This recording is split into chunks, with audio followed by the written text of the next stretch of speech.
Recently, I purchased this off-brand figure. If you're not familiar with the character, he belongs to Dragon Ball Z and he's one of the villains. His name is Kid Buu and Majin Buu. Overall, the figure itself is solid and it presents decently. However, I wanted to change the look of it, so I'm going to be doing the 2D cel shading. So stay with me as I take you through this process, completing this awesome model.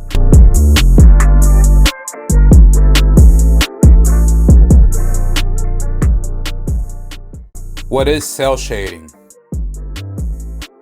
2D cel shading, also known as toon shading, is a technique that gives a 3D object a 2D hand-drawn appearance. Take a look at this Pikachu I painted a few months ago. You can clearly see the layers of paint of each color. You can call these layer bands, but for this video we're just gonna call them layers. Using this picture as reference from left to right, first sphere has a smooth transition. You see no layers, but there is some volumes that are clearly visible to the eye. Cel shading, 2D cel shading, you will see the layers as you go up in values. To keep it basic and to go up in value, essentially you will need a dark base color and then start adding a brighter color until you achieve the level of brightness you're looking for. I will be using Monumenthobbies Pro Acryl paints. They have a wide selection of colors that are mixed perfectly, from dark saturated colors all the way to high value colors like pale pink and their famous white. These brand of paints are premium high density pigments. They provide excellent coverage. Their paints are a great option for the beginner painter and professionals alike. One of the biggest things I appreciate about this company, other than providing awesome products, is that they provide a lot of support for the community, from instructional videos and a lot of instructional posts in their social platform. So I will recommend you guys adding them to your Discord. Okay, so now you understand that to create 2D cel shading, you need your layers to be visible and you need to go from dark to bright. You also need to understand that certain shapes behave differently. Some of the common shapes are a cone, sphere, a cube, and a cylinder. So remember, light travels in a straight path and it will affect your objects differently. The material that that object is made of will affect also the way the light behaves. But for now, let's just focus on one reflection. I took this spoon and I painted it purple, turned off the lights in my office, grabbed my UV flashlight, you can use any flashlight. I angle the flashlight towards where I want the highlight, and then I take a snapshot picture. Now I have a point of reference. From here, you just paint towards the light you created.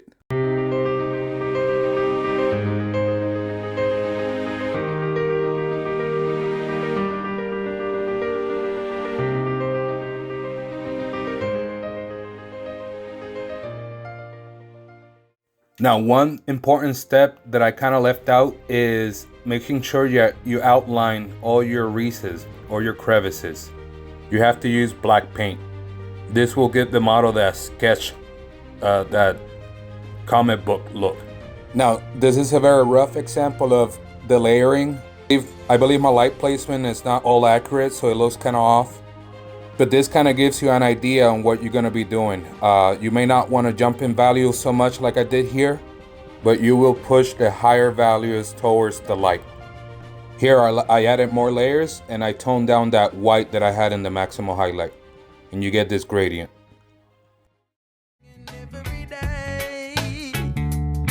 You got me working, and we're pushing it in every way. Hustle and some have to grind. Some get it easy, some have it to grind. Yeah. You got me working, 'cause money is time. Go on and get yours, 'cause no one's gonna hand it to you. No one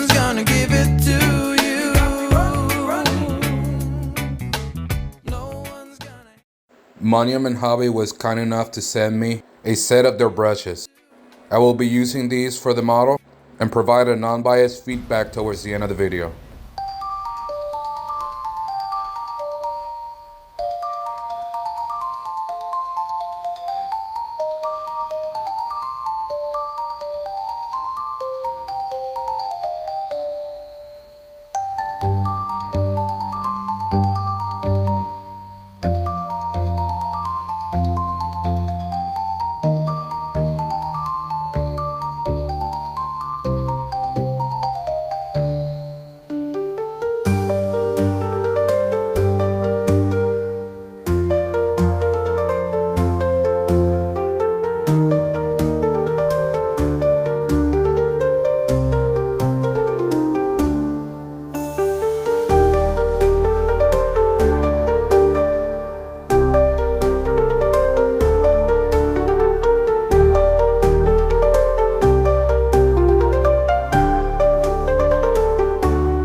Every day when you finish work, I feel like I've never been a stranger. The familiar station, the familiar seat, the familiar you. How I wish to be by your side, watching the sunrise every day, watching the sunset. Every day when you finish work, a pair of large hands.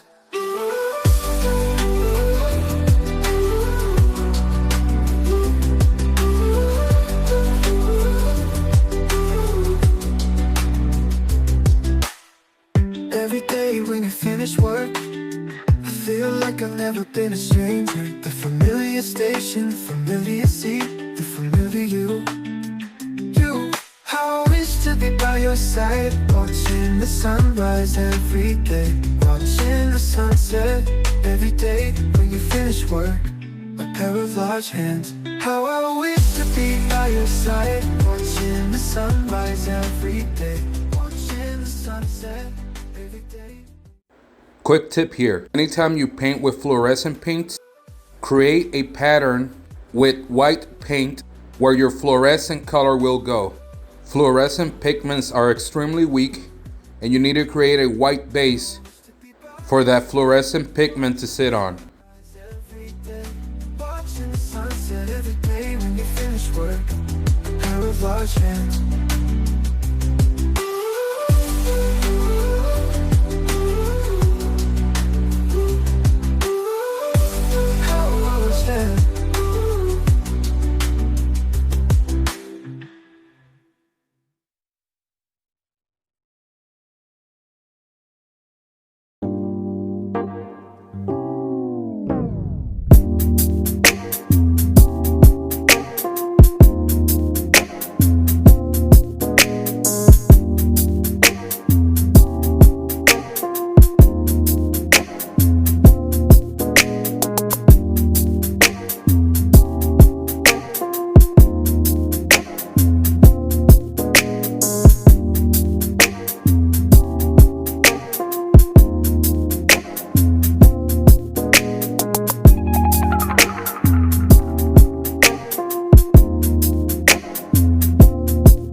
Going back to the brushes sent to me by Monument Hobby. This is the Sam Lens Weapon Rack set. And it comes with a pair of size 6 synthetic brushes, which are durable, high quality, and behave extremely similar to sable hair brushes. They paint smoothly, have a great snap, and they load a sizable amount of paint. The set also comes with a size 3, a size 0, and a size 1. These are sable hair. Very high quality. They snap because of their shape. They hold a great amount of paint. Very easy to use and provide a lot of control.